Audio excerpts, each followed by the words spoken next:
बहुत उदार और बहुत खुले हुए लोग थे, पर पश्चिम की दिशा से हम पर जो प्रभाव पड़े, पहले आक्रमण हुए, फिर शासन हुआ हमारे ऊपर, और जो शासक होता है ना, उसी की सोच पूरे समाज पर छा जाती है, क्योंकि वो शासक है। तो जो हमारी प्राचीन खुली दृष्टि थी, उसको हमने खो दिया।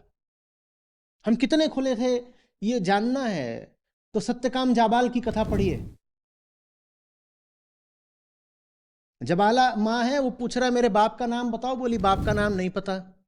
जैसे आप डेटिंग की बात कह रही ना, बोली मैंने बहुत लोगों से डेटिंग करी थी, तो मैं नहीं जानती कि कौन तेरा बाप है, ना मुझे बहुत फर्क पड़ता है। और जब तू अभी पढ़ने के लिए जाएगा गुरु के आश्रम में, गुरु पूछें कि सरनेम बता, भारत में बड़ी बात होती है ना कि तेरे नाम के पीछे किसका नाम चलेगा, बोले सरनेम पूछें गुरु, ये हम औपनिषदिक काल की बात कर रहे हैं, वेदांत की बात कर रहे हैं, तो कहना मेरा नाम है सत्यकाम जाबाल। माँ के नाम पे अपना नाम बताना ना, बाप के नाम की जरूरत क्या है? ये उपनिषद है, ये वेदांत है, ये वेद है, हमारा वेद। लेकिन पिछले 1000 साल में हम पर जो बाहरी प्रभाव पड़े, उन्होंने हमारी संस्कृति को बिल्कुल कुंठित कर दिया है। और हम सोच रहे हैं ये कुंठित संस्कृति ही हमारी असली और मौलिक संस्कृति है। नहीं, ये जो अभी संस्कृति चल रही है, ये तो आक्रमणकारियों की संस्कृति है, जिसको हम सोच रहे हैं हमारी है, ये हमारी है ही नहीं।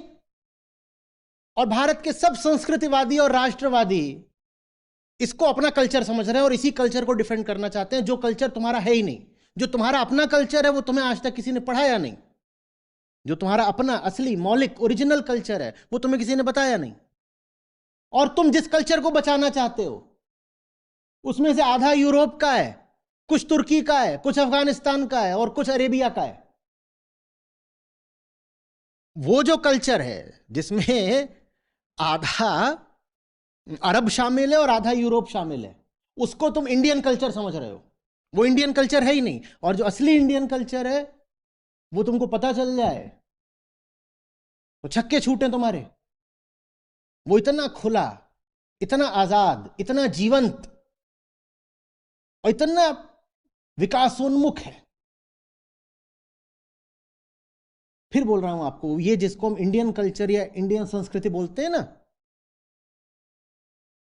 ये इंडियन कल्चर है ही नहीं। आम आदमी जिसको इंडियन कल्चर बोल के वर्शिप करता है, ये कहीं से इंडियन कल्चर नहीं है।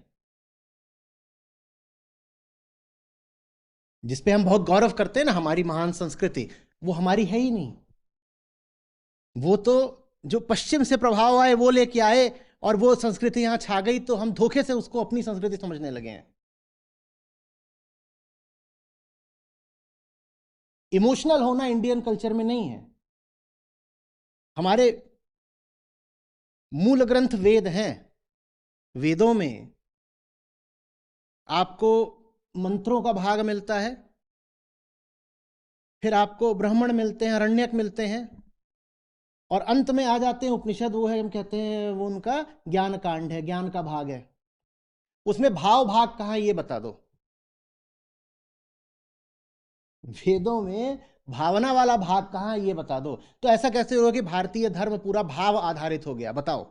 अगर वास्तव में मैं हिंदू हूं, मैं सनातनी हूं और वेद मेरे केंद्रीय ग्रंथ हैं, तो वेदों में भावना की पूजा करने को कहाँ कहा गया है? वेदों ने तो कहा है ज्ञान।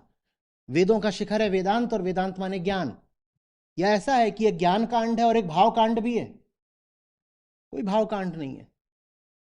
पर भारत ने भक्ति का मतलब भी भाव बना दिया। भारत ने धर्म का मतलब ही भाव बना दिया। हर चीज में हमारे बस इमोशंस ही ओवरफ्लो करते रहते हैं। जब तक हम अपनी फिलॉसफी को ठीक नहीं करेंगे, हमारे लिए बहुत मुश्किल होगा अपनी संभावना को साकार कर पाना और पश्चिम के सामने खड़े हो पाना।